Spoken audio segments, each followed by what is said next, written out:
setiap hari. Karena dia nikmatnya istimrar, tidak perlu lagi sujud syukur. Kalau kaidah ini digunakan harusnya juga di saat makan, minum, bernapas, itu kan nikmat Allah juga. Setiap kita hembuskan nafas, nikmat dari Allah, sujud syukur dong. Akhirnya setiap detik sujud syukur, belum nikmat makan. Habis makan, sujud syukur. Habis minum, sujud syukur. Apalagi kalau makan nambah lagi. Jadi maksudnya sujud syukur itu kepada nikmat-nikmat yang diberikan oleh Allah yang besar dan jarang terjadi secara tiba-tiba. Ada juga pembahasan surat Shad itu tentang sujud syukur ya. Terakhir sujud tadi, sujud tilawah. Saya mau tegaskan bahwa dalam hukum Islam sujud hanya ada 4 itu saja. Gak ada yang lain. Sujud sholat, sujud sahwi, sujud syukur, sujud tilawah. Jangan tambah lagi yang kelima, yang 4. Nah sekarang sujud tilawah. Pertama sunnah sujud tilawah itu disunnahkan kepada yang membaca dan yang mendengar. Dan dia punya harus di ayat-ayat yang disebut tadi untuk sunnah sujud. Dia tidak berlaku di semua ayat, tapi ada beberapa ayat. Berapa tuh? 15 atau ada khilaf sedikit, ada yang mengatakan 15, ada yang mengatakan jumlah yang lain juga. Ya. Itu kan sudah dijadikan semacam simbol di dalam Al-Quran gitu. Ya, bahkan sudah ada keterangan. Ini ayat-ayat yang disunahkan untuk sujud tilawah. Di antaranya surat As-Sajdah juga di situ ada. Ya, surat Al-Alaq bagian akhir juga ada. Itu sunnahnya bagi yang membaca maupun yang mendengar. Artinya kalau ketika masuk masjid, di saat itu dia belum masuk ke dalam sholat, baru masuk, tiba-tiba ini imam baca surat itu, ayat yang sunnahnya sujud tilawah, maka dia juga sunnah ikut sujud, walaupun dia belum masuk dalam sholat. Nah sekarang pertanyaan, kalau dia masuk sujud tilawahnya sudah terlewat ya hukumnya sudah, dia lanjut sholat, nggak ada masalah. Tidak ada masalah. Kemudian harus diingat dalam sholat harus mengikuti imam. Misalnya imam baca di situ yang kita tahu itu ayat sunnahnya sujud tilawah, tapi imam tidak lakukan. Kemudian kita ini harusnya sunnah ini kawan. Dia sujud tilawah sendiri, batal sholatnya. Kenapa? Dia nggak ikut imam. Harus imam kerjakan baru dia ngikut. Nah itu hukum terkait dengan sujud tilawah. Ada yang kedua itu kan cuma apakah semua dikhususkan setiap ayat? Oh iya. Dia memang hanya khusus ayat itu yang sudah dikhususkan 15 tadi itu ya. 15 tadi. Kenapa dikhususkan 15 tadi? Ya karena praktek Nabi seperti itu. Sehingga para ahli Al-Quran mereka membuat simbol di situ. Hanya 15 ini saja yang digunakan untuk sujud tilawah. Tapi kalau dalam sholat surat Al-Alaq itu kan ini bagian akhir ya, bagian akhir. As-Sajdah dia di pertengahan juga, tapi mendekati akhir dari sunnah-sunnah itu. Jadi dia khusus di ayat-ayat tersebut. Dan itu berlaku baik di dalam sholat sunnahnya maupun di luar sholat. Cuma harus bijak imam. Ini kan tidak semua orang mengerti. Jadi kalau imam sudah punya niat sebentar mau baca surat yang ada sunnah untuk sujud tilawah, sebelum sholat kasih pengumuman dulu. Bilang, jamaah sebentar saya mau baca surat yang ada sunnah sujud tilawah ya. Jadi sebentar ada sujud tilawah gitu. Kasih tahu. Ya. Karena pengalaman pribadi pernah kejadian tidak dikasih tahu itu kepada makmum. Akhirnya ketika imam sujud tilawah kaget, subhanallah. Dipikir salah atau lupa kan? Subhanallah. Padahal ucapan subhanallah dalam fikih itu mengingatkan, kalau niat mengingatkan saja batal. Kemarin kita bahas. Niat menegur dipikir salah imam atau lupa. Ya subhanallah. Ada yang bilang salah. Bilang salah itu batal. Jadi sebelum dia praktekkan sujud tilawah, dia sampaikan dulu sebelum sholat, sebentar saya membaca surat yang di situ ada ayat sunnah untuk sujud. Tilawahnya sujud bacaan. Dia punya bacaan apa waktu sujud? Sajada lilladzi khalaqa sam'ahu wa basarahu wa tabarakallahu ahsanul khaliqin. Bisa yang kasar pendek. Kalau yang sujud sahwi itu subhanalladzi la yanam wa la yasjud. Itu ada bacaan-bacaan lengkapnya, bisa dilihat di kitab fikih. Sekalipun tidak membaca juga, hanya sekedar sujud, ya dia dapat tetap sunnah sujud tilawah, karena sunnahnya sujudnya. Ya. Tapi afdal ada bacaan yang sudah disebutkan tadi.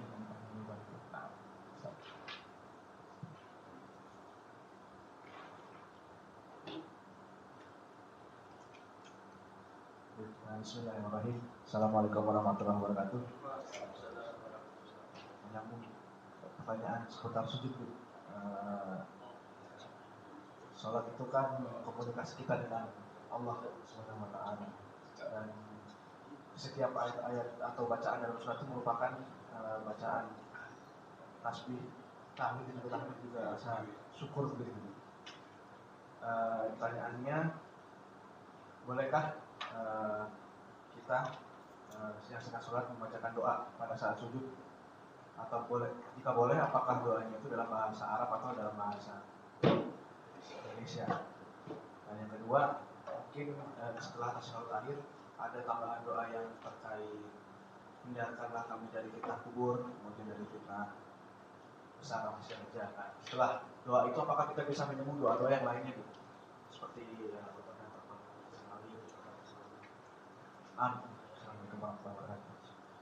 Assalamualaikum warahmatullahi wabarakatuh. Ada riwayat hadis dari Nabi sallallahu alaihi wasallam, aqrabu ma yakunu al-'abdu min rabbih wa huwa sajidun fa akthiru ad-du'a fihi. Aqrabu ma yakun al-'abd min rabbih, posisi yang paling dekat antara hamba dengan penciptanya. Wa huwa sajid, posisi itu ketika dia sujud. Saya artikan posisi sini bukan jarak ya, posisi derajat. Karena kita ahli sunnah wal jamaah tanzihullah minal jihad wal makan. Kita sucikan Allah dari arah dan tempat. Jadi maknanya hamba itu posisinya dekat dengan Allah ketika sujud, bukan Allah ada di sajadah. Tapi maknanya makanah atau manzilah, pangkat dan derajatnya dekat dengan Allah ketika dia sujud. Kata Nabi, maka perbanyaklah doa di dalam sujud. Ucapan Nabi perbanyaklah doa dalam sujud, berarti ada anjuran untuk kita membaca doa di saat kita sujud. Para fuqaha menjelaskan, ini dikutip di dalam kitab Al-Azkar An-Nawawiyah lil Imam Nawawi, bahwa boleh kita gunakan doa-doa apapun itu, terlebih doanya ma'thur yang ada di dalam Al-Quran ataupun yang ada di dalam hadis. Tapi dengan niat baca doa, jangan baca Al-Quran ya. Misalnya kita mengutip doa yang ada di dalam Al-Quran, kita bacanya ketika sujud ya. Jangan niat baca Al-Quran, hukumnya makruh. Karena posisi membaca Al-Quran itu ketika dalam keadaan berdiri ya. Sayyidina Ali bin Abi Thalib, beliau menyatakan bahwa nahan Nabi sallallahu alaihi wasallam, Nabi melarang ya, membaca Al-Quran inda ruku, di saat ruku maupun sujud. Yang dibolehkan ketika wa huwa qaim, ketika dia posisi berdiri, baru sunnahnya membaca Al-Quran. Tapi bisa kita niatnya baca doa. Demikian juga hadis, jangan niat baca hadis, tapi niatnya baca doa. yang diambil dari hadis Nabi sallallahu alaihi wasallam. Nah, itu diperbolehkan doa-doa ma'thur. Apakah doa selain itu boleh? Boleh. Doa apa saja yang kita minta kepada Allah di saat sujud silakan. Dibolehkan. Akan tetapi dengan catatan menurut mayoritas para ulama, ini dikutip dalam kitab Hasyiah Qalyubi juga ada, harus menggunakan bahasa Arab. Ada juga yang berpendapat bisa menggunakan bahasa asing, termasuk Imam Qalyubi membolehkan. Bisa menggunakan bahasa asing, tidak harus bahasa Arab, jika menerjemahkan Al-Quran dan hadis. Doa yang ada dalam Al-Quran atau doa yang ada dalam hadis. Cuma pendapat ini ditolak oleh mayoritas ulama. Ya, ditolak. Artinya al-ihtiyat, kita ambil yang lebih hati-hati. Kita ambil doa-doa yang ma'thur, atau doa-doanya orang-orang soleh, para ulama, atau doa yang kita butuhkan untuk kita meminta kepada Allah, boleh itu menggunakan bahasa Arab. Ini yang dimaksud talaffuz. Kalau dilafatkan wajib menggunakan bahasa Arab. Kecuali tadi perbedaannya, beberapa Imam Qalyubi mengatakan demikian dan terjemahkan doa yang diambil dari Al-Quran dan hadis itu boleh. Tapi kita memilih pendapat untuk berhati-hati di situ. Ini konteksnya adalah apa? Talaffuz, doa kita baca. Tapi kalau kita menggunakan bahasa asing, termasuk bahasa Indonesia, tanpa dilafatkan, cukup dalam hati boleh. Kita kan nggak mungkin, nggak semua orang mampu berbahasa Arab. Dikasih solusi oleh Allah Ta'ala, kalian minta dengan bahasa kalian di dalam hati, tidak perlu dilafatkan. Kalau bahasa asing, nah, itu rincian pendapat para ulama terkait masalah membaca doa di dalam sujud. Jadi hukumnya anjuran untuk banyak membaca doa dalam sujud, terutama meminta dengan doa-doa yang Nabi ajarkan dari dihukum dari fitnah, dari fitnah Dajjal. Itu juga sekalipun ada yang membaca ketika tasyahud, ada juga yang menerapkan bacanya ketika sujud. Ketika tasyahud sunnah doa semacam itu yang diajarkan oleh Rasulullah SAW. Doa semacam ini juga bisa kita gunakan lagi dalam, bisa juga digunakan di dalam sujud. Nah.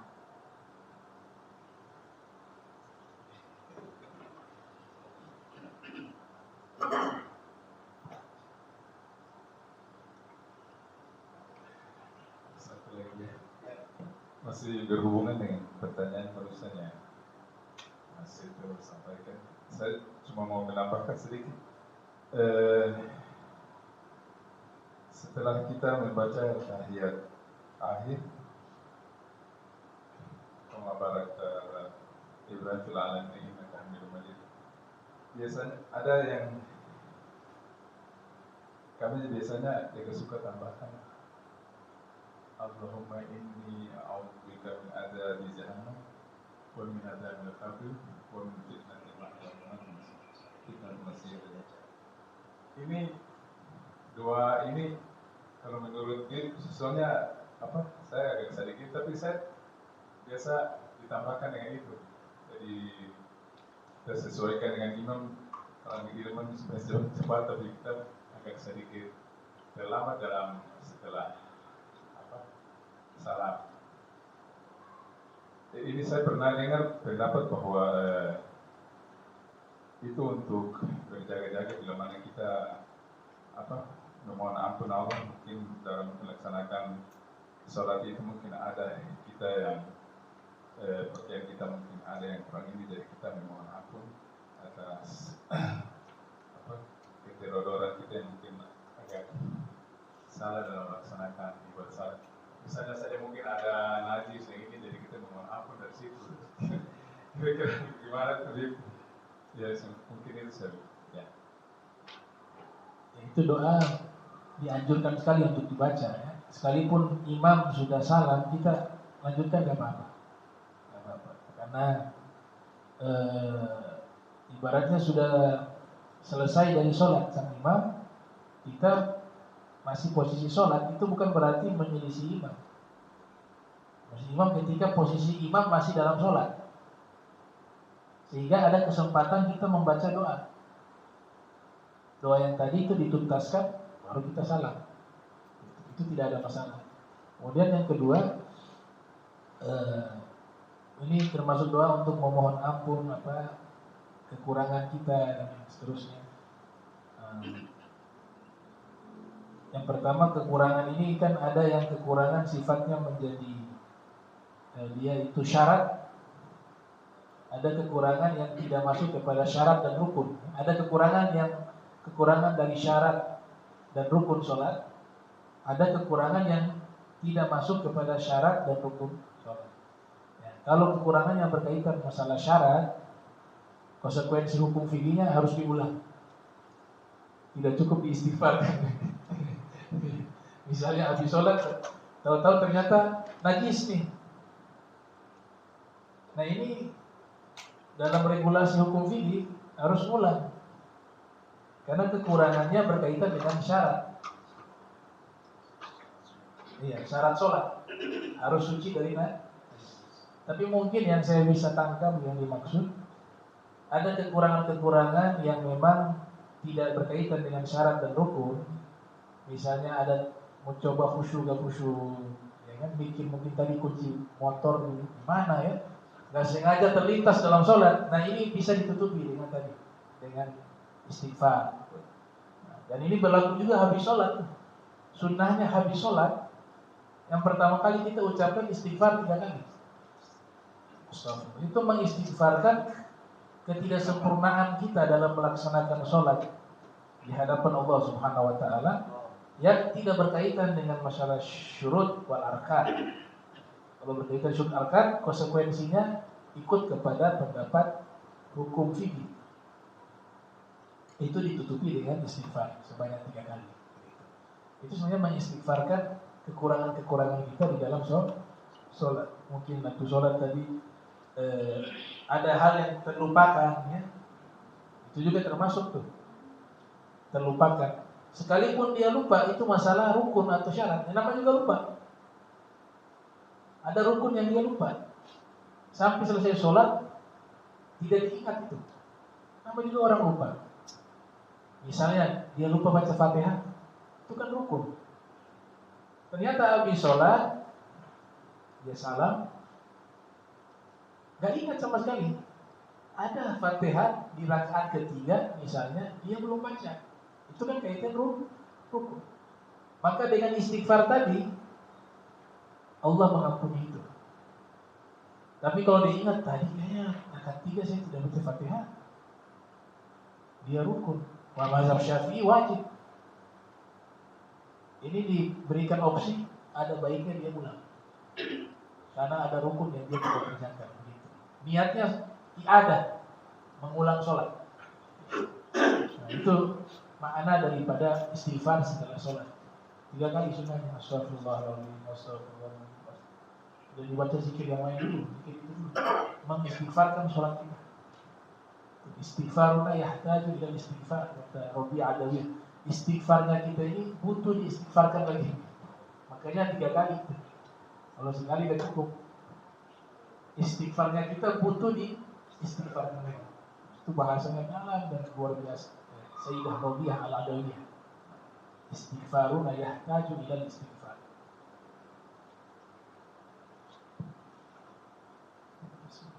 Assalamualaikum warahmatullahi wabarakatuh. Ini pertanyaan menyangkut masalah fikih juga ya, mengenai rukhsah untuk kita lakukan jamak terhadap sholat-sholat kita. Misalnya masalah dengan tempat tinggal ya. Kalau saya bermasalahkan, misalnya anak saya, dia tinggalnya di Morotai. Pas balik ke sini, apakah dia itu bisa jamaknya itu karena dia ini masih di sini, secara kakaknya dia di Ternate, tapi dia saat ini tinggal di sana, bekerja di Morotai. Saya kemarin bingung juga ini bisa begitu atau tidak? Mohon penjelasan. Terima kasih. Pertama, yang dibolehkan menjamak dan mengqashar, ya, jamak qashar, itu musafir. Nah sekarang kita lihat, kalau sudah ada rencana tinggal setahun lebih di tempat itu, dianggap itulah tempat mukim. Setahun lebih ya sudah ada rencana. Seperti santri. Santri itu ketika sampai di pesantren nggak boleh lagi jamak, karena dia di situ sudah ada rencana jenjang pendidikan bertahun-tahun di situ. Jangan dijamak kosong lagi di situ. Nggak bisa. Sekalipun dia tinggal di Ternate, dia kan mungkin di Ternate, kayak kita dulu masih ngatren di Ternate. Tapi ketika nyampe pesantren, otomatis di sanalah tempat mukim kita, karena ada rencana, sudah tahu nih di situ 4 tahun, 3 tahun. Ya. Maka yang dihitung justru di tempat mukim. Nah di sana berarti kalau tadi kasusnya di sana tempat mukim, Morotai berarti, karena sudah ada rencana tentu lebih dari 1 tahun ya, lebih karena kerja sudah mukim. Dia ketika kembali ke Ternate, di sini dianggap safar. Tapi harus diingat, kalau sudah niatnya di sini lebih dari 3 hari, sampai di tempat tinggal nggak boleh lagi jamak kosong. Dia sudah tahu tuh, saya akan tinggal 1 minggu, 1 bulan. Maka itu berlaku kepada semua tempat. Kalau sudah ada niatan menetap lebih dari 3 hari, maka hukum jamak kosongnya tidak berlaku. Kecuali masih 3 hari, dihitung dengan pulang pergi 5 hari. Di tempat mukimnya 3 hari. Jadi yang bisa mengqashar yang pertama, tahu waktunya itu menetap selama 3 hari. Batas 3 hari saja. Oh, itu bisa jamak kosong. Jamak kosong. Makanya saya kalau dakwah pilih 3 hari, karena bisa jamak kosong. Kalau 4 hari nggak bisa. Walaupun saya berada di kotanya orang, di negerinya orang, dan posisi lagi safar. Artinya itu kan safar kemudian sampai tempat mukim. Istilah safar itu masih perjalanan ya. Sampai di tempat mukim 3 hari batas waktunya. Atau dia belum tahu kapan saya hinap, kapan saya pulang ya. Nah, itu boleh dia jamak. Ternyata dia jamak hari ke-1, hari ke-2, hari ke-3, dapat rencana 5 hari lagi.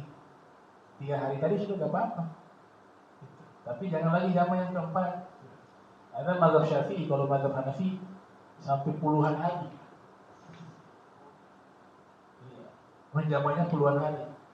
Ya, kalau nggak salah 15 hari. Mazhab Hanafi.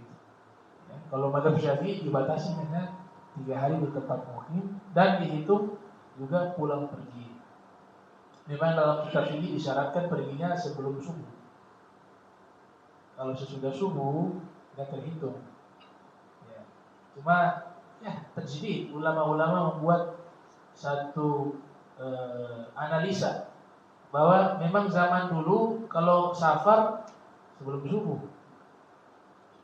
kebiasaan. Tapi kita kan sekarang terikat dengan jadwal. Pesawatnya jam 6, gimana itu? Nah, sesuaikan dengan kondisi zaman kita. Ini ada namanya fikih muyassar. Ada namanya fikul Islam wa adillatuh. Pembahasan ini di zaman kita terikat dengan jadwal, tidak masalah. Tidak harus sebelum subuh. Tapi kalau kita membaca kitab-kitab secara tekstual memang tulisannya seperti itu. Ini berkaitan dengan sejarah. Karena kitab ini ditulis dengan standar di masa lampau. Kitab-kitab klasik fikih itu standar masa lampau. Nah, umumnya mereka itu kalau safar sebelum subuh. Karena dapat doanya Nabi kan, Allahumma barik fi bukuri ummati. Nabi juga melakukan perjalanan jihad fisabilillah, baik juga perjalanan dagang.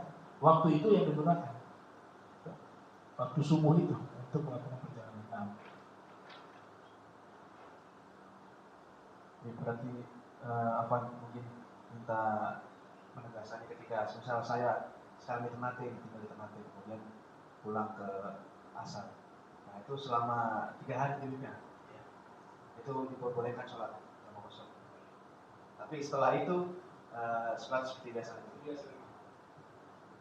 Jadi di sini sudah memang niatnya jangka panjang kan? Iya, jangka panjang tadi.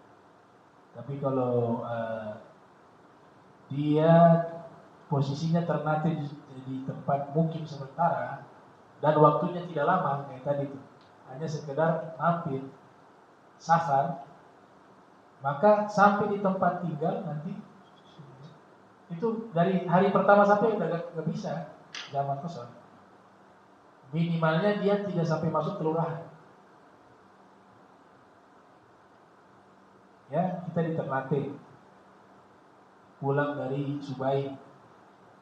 Nah, perjalanan Subain pulang ke Ternate itu masih bisa kita jamaah kosor, hitungan baru lagi kan. Dan jaraknya memang sudah lebih dari 90 km. Sudah dibolehkan jamaah kosor. Nah, biasanya kami sampai di pelabuhan semua jamaah di situ. Perjalanan jauh sampai situ asar, dohur belum sholat, jamaah takhir saja. Tapi ketika saya masuk kelurahan Bastion itu sudah tidak bisa, karena sudah masuk wilayah tempat tinggal saya. Iya kan? Jadi harus di luar. Nah ini memang gak bisa kita hanya merujuk kepada kitab fikih klasik. Kita butuh keterangan para ilmuwan fikih di zaman kita sehingga menyesuaikan, karena batasan-batasan perkampungan dalam kitab fikih itu masih banyak sekali tafsiran-tafsiran. Zaman dulu kampung seperti misalnya satu kampung di sini dianggap satu kampung, nanti ini kosong kan, nanti ketemu lagi satu kampung. Tapi kalau zaman sekarang nempel kampung, paham tidak? Ini nempel semua nih. Sehingga kita membuat batasan kampung itu sulit. Mulai masuk kampung itu di mana? Batasan secara fikih itu di mana? Ini perlu ijtihad. Ada dari guru kami mengatakan sederhananya saja, ikut kelurahan saja. Kalau Jawa 2 kelurahan pasti mukimnya di Jawa 2. Berarti jamak jangan sampai masuk di kelurahan di luar masjid. Gitu.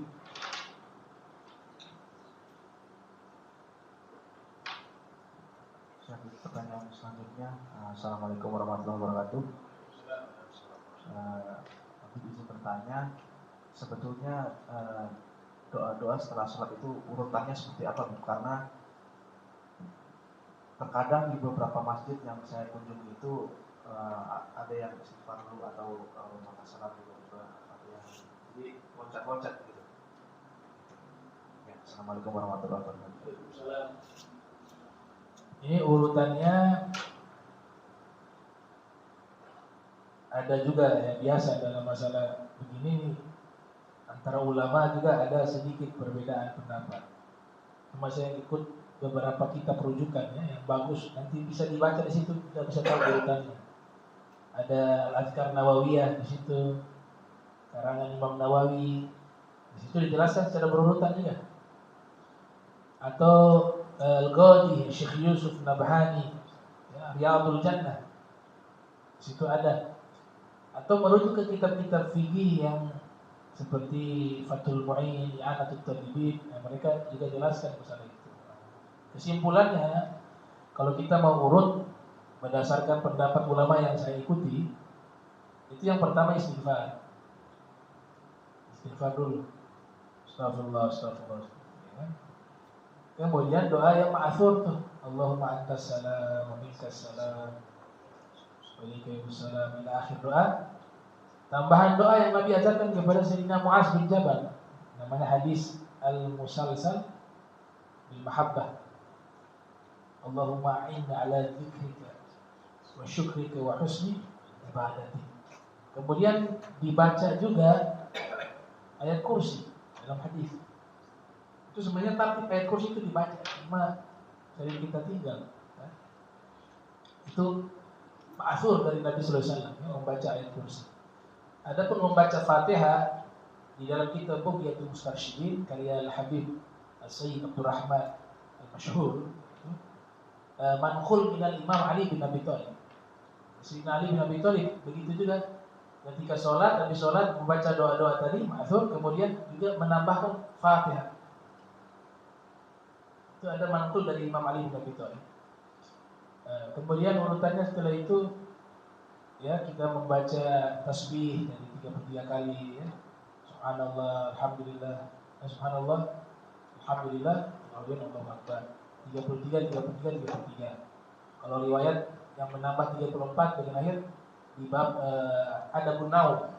Ya, Adabun Naum. Setelah itu doa. Dalam riwayat dikatakan ma min muslimin yad'u ba'duhum wa yu'minu ba'duhum illa istajaballahu du'a'ahu.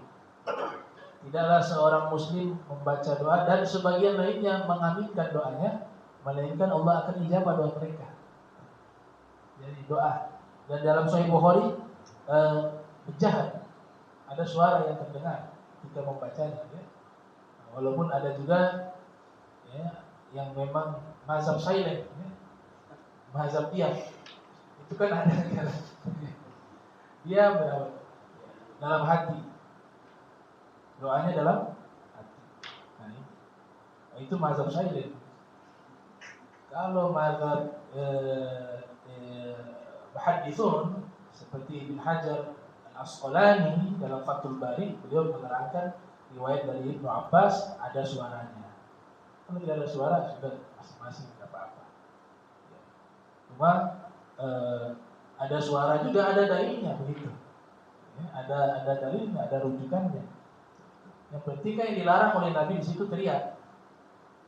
Jadi disalahpahami, ada orang doa, ada suara. Kemudian di situ Nabi seakan-akan ada sahabat yang marah. Dan Nabi juga marah. Kenapa? Karena dia membaca doa dengan suara. Tapi harus tahu lafaz hadis itu suaranya berteriak, ya marah. Doanya dengan berteriak di dalam masjid. Tapi kalau sekedar suaranya keluar, itu gak ada masalah. Itu gak ada masalah. Ayat-ayat menceritakan doa dengan suara pelan itu, nah itu konteksnya di Makkah.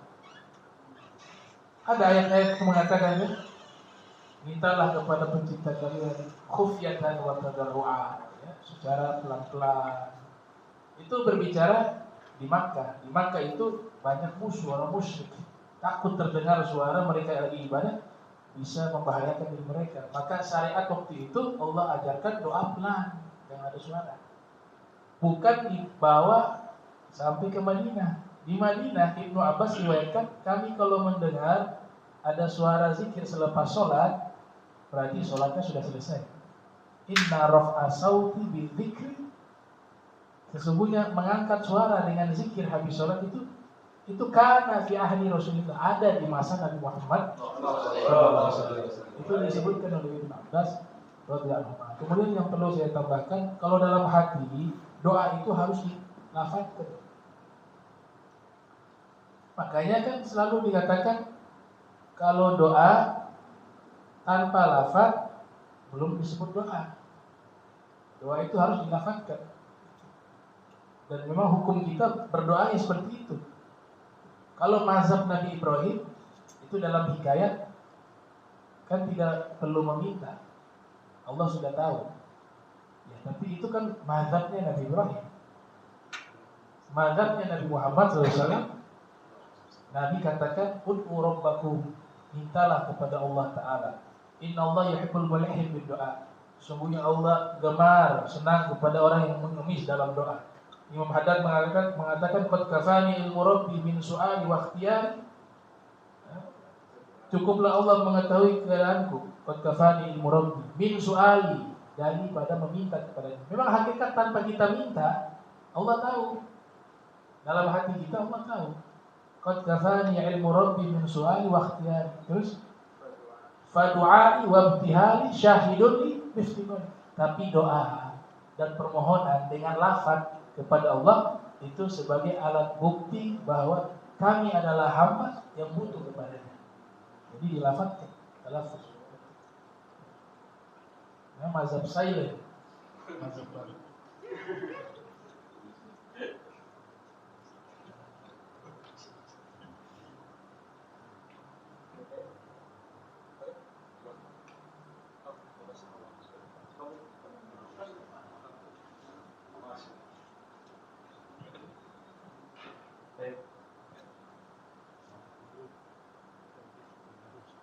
Assalamualaikum warahmatullahi wabarakatuh. Waalaikumsalam. Apa nih? Saya mau bertanya tentang persoalan fikih. Jadi kalau kita lihat kan itu pernah viral di India. Di India itu ada satu laki-laki, ada dua laki-laki tapi satu tubuh. Jadi dia satu tubuh tuh dan tidak bisa dipisahkan. Jadi karena dia cuma memiliki satu jantung. Nah, yang jadi pertanyaan saya itu bagaimana dalam hukum Islam apabila dia menikah dengan seorang perempuan? Karena kan kalau misalkan dia menikah dengan perempuan, berarti perempuan itu menikahi dua jiwa. Itu di dalam fikih itu seperti apa? Baik. Wallahu alam. Tapi ada pasti di dalam ilmu fikih itu kajian semacam ini ada. Tapi saya belum sempat baca sampai di situ. Ya. Tapi insya Allah bagus. Nanti saya coba carikan di kitab ya. Ini masalah hukum jadi tidak boleh main sikat semua. Man afta bi kulli ma yus'alu anhu fa huwa majnun. Kata Ibnu Abbas, siapa yang berfatwa dari semua yang ditanya kepadanya, dia bisa menjawab semuanya, maka dia orang gila. Tidak semua dia bisa tahu. Ini bagus nih pertanyaan baru nih, nanti pertemuan berikut nanti saya jawab ya. Kalau sudah ketemu kitabnya. Ya. Saya lagi bayangkan itu saya menikahnya. Dia menikahnya kemudian iya. Dibahas iya. Ada pernah terlintas cuma saya lupa. Pernah ada lintas baca masalah itu. Cuma masih syak, masih ragu.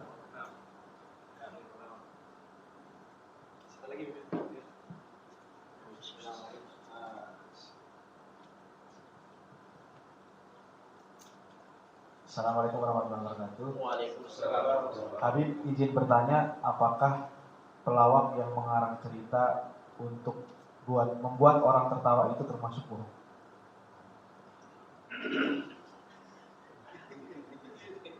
Nah, ada di kitab Tuhfatul Muhtaj ya.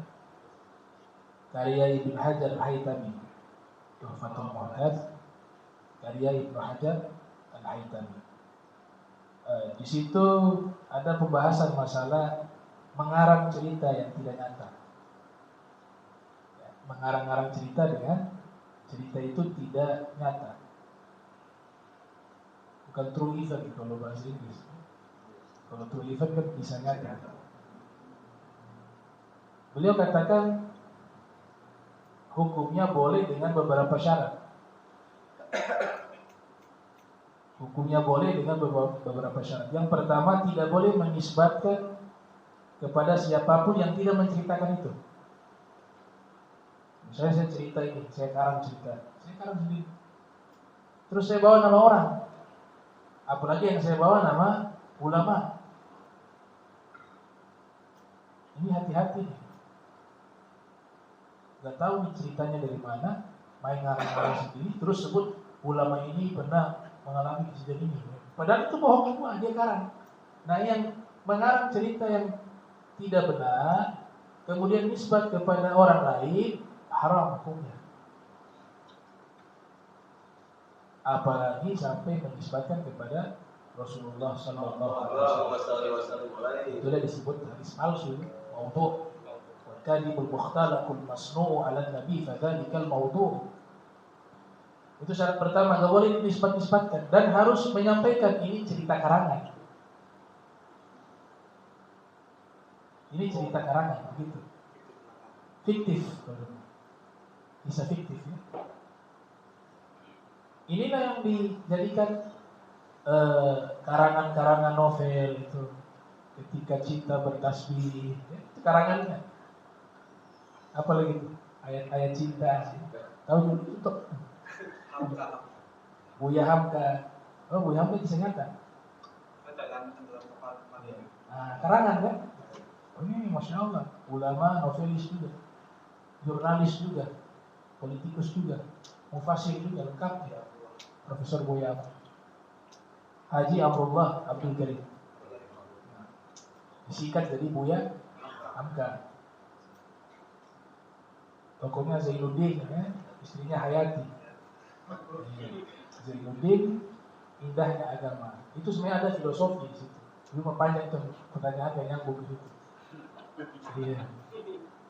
Yang kedua, harus mengarang cerita-cerita yang punya nilai pendidikan,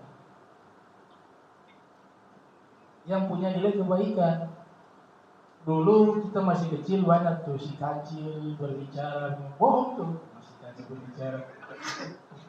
Tapi kan di situ kisah-kisah itu kan ada pendidikan. Jadi mengarang cerita-cerita yang ada pendidikan. Yang pertama tadi harus jujur, ini cerita karangan. Yang pertama ya. Yang kedua tidak boleh dinisbatkan kepada siapapun. Jika itu suatu yang dikarang oleh dirinya sendiri. Yang ketiga, cerita-cerita yang dibuat harus memberikan manfaat, kebaikan, pendidikan. Ada satu kitab dulu kita baca Al-Qiraah Ar-Rasyidah. Al-Qiraatu Ar-Rasyidah itu cerita bohong semua di dalam kitab itu. Ini untuk mengasah kita pandai membaca kitab. Plus ditambah ada nilai-nilai akhlak, nilai-nilai moral. Itu karangan. Contoh di situ dikisahkan. Ya. Ada seorang pemuda itu tukang bohong. Dia pengembala kambing. Satu kali dia iseng, dia bercanda. Jadi tolong ada serigala. Serigala. Warga keluar dari kampungnya, bawa itu senjata, bawa itu kayu, bawa itu golok, ingin menyelamatkan. Ternyata sampai di sana, dia mana serigalanya? Ya ketipu, prank, kena prank. Kalau bahasa sekarang ya, kena prank. Marah nih warga, balik lagi pulang. Besok harinya dia lakukan hal yang sama. Tolong, zip. Serigala. Datang lagi nih warga dengan peralatan yang mereka bawa. Sampai di sana, mana serigala? Gak ada, saya bercanda, kena prank. 2. Hari berikutnya, serigala beneran datang. Itu kambing yang dia gembalakan dimakan oleh serigala. Dia teriak, tolong, ada serigala. Warga sudah tidak percaya, itu kemarin bohong. Paling ini bohong juga ini. Padahal yang ketiga ini beneran asli. Akhirnya apa yang terjadi? Habis tuh dia punya kambing dimakan oleh serigala. Apa hikmah dari kisah ini? Ada nilai hikmah. Jangan pernah berbohong. Kalau sudah berbohong, dicap oleh masyarakat, oleh manusia, kau seorang pembohong, sekalipun kau jujur, tidak akan menang, tidak akan dipercaya. Ini kisah yang bagus. Karangan tapi ada nilai plus. Itu syarat-syaratnya. Ya. Kalau mau lebih rinci baca kitabnya tuh banyak tuh Fathul Muhtaj ada pembahasan itu. Ya. Nah, terkait masalah cerita-cerita lucu, baik, memang mengarang cerita untuk lucu dengan syarat tadi ya, ada pendidikannya, tidak ada penistaan agama di dalamnya, tidak memperolok-olok orang dengan lucunya, tidak menyakiti hati orang, diboleh-bolehkan saja, boleh hukumnya. Tapi tidak boleh israf, berlebihan. Kalau berlebihan, ketawa terus, berlebihan, lucu terus, dia punya efek secara sofistik ya. Pendekatan tasawuf itu ada efek. Orang yang kebanyakan tertawa, melucu terus, berlebihan ya, itu efeknya 2, kata Imam Ja'far Shadiq. Yuzhibun nur wa yumitul ghadab. kasratul dhahab, ya. Kasratul dhahab yudhibun nur fi wajhihi wa yamitul qalb. Kalau tidak salah ini ucapannya Al-Imam Ja'far Shadiq atau Al-Imam Muhammad bin Bakir. Banyak tertawa itu dia menghilangkan cahaya di wajah, cahaya khusyuk, dan mematikan hati. Ini kalau berlebihan. Ada analogi juga, kalau banyak tertawa saja bisa, ya namanya makhluk, mengembalikan makna. Kalau banyak tertawa saja, berlebihan tertawanya, itu bisa menghilangkan cahaya wajah dan mematikan hati. Maka sebaliknya juga, banyak murung juga begitu. Lebih parah lagi kan, murung, sedih terus. Ya, semuanya diatur tawassut. Semua yang kita lakukan kalau mau baik sudah diterapkan metodenya oleh Ibnu Maskawi. Ibnu Maskawi salah satu ulama besar dan filosof dan ahli adab. Namanya Imam Ibnu Maskawi. Ini luar biasa. Dia punya tariqah namanya at-tariqatul wusta. Semua perkara yang dilakukan dengan jalan tengah, maka hal itulah yang diridhoi oleh Allah dan Nabi Muhammad. Senang, silakan senang, tapi senangnya jangan berlebihan dong. Biasa aja.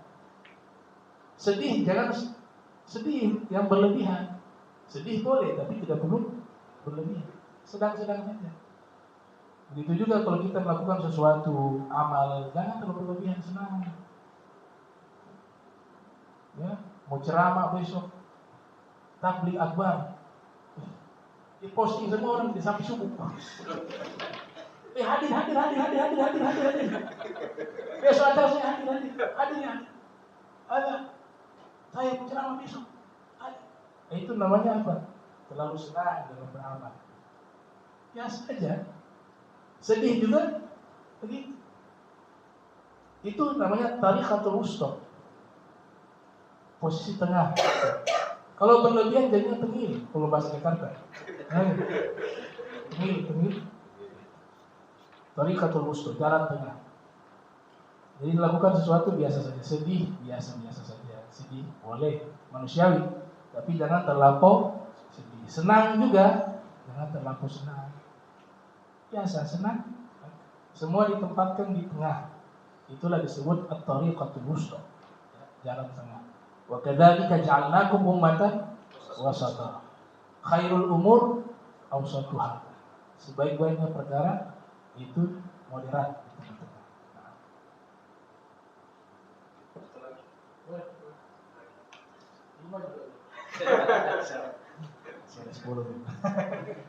Bismillahirrahmanirrahim. Assalamualaikum warahmatullahi wabarakatuh. Habib, saya mau bertanya bagaimana menurut syariat Islam terkait memindahkan kuburan.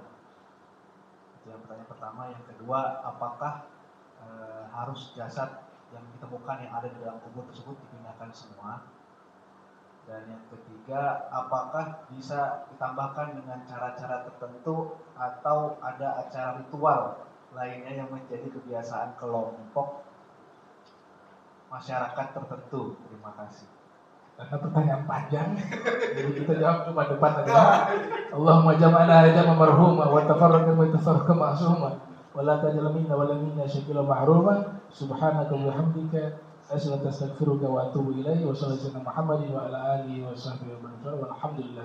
Nanti kasih ingat pertanyaan itu. Mas itu. Soalnya panjang itu kalau jelas. Nanti kita jawab lagi.